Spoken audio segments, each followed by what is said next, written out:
वज़ीर दफ़ा ख्वाजा आसिफ कहते हैं, हमने भारत को मशरक़ी सरहदों पर शिकस्त दी। भारत अब हमारी मगरबी सरहदों पर दरअंदाजी में मुलव्वस है।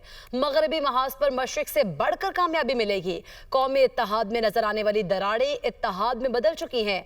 अब हमारी जंग दहशतगर्दों के खिलाफ है। भारत बड़े बड़े जहाज लाया, पाक अफवाज ने पतंगों की तरह काट डाले।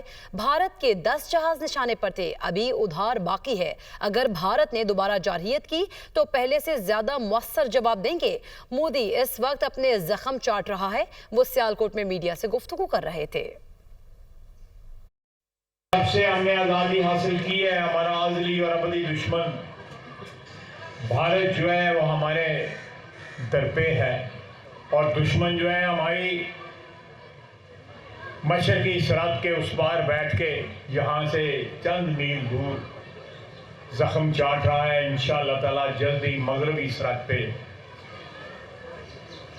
हमारे दुश्मन जो हैं वो इसी तरह जख्म चाट रहे होंगे।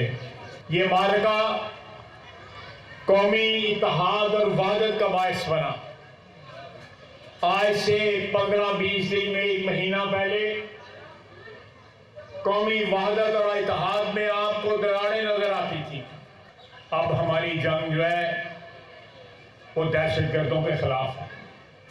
एक वक्त था हमारे निशाने पे उनके 10 जहाज, अगर दोबारा कोशिश की गई तो पहले से ज्यादा करारा जवाब जो है उनको मिलेगा।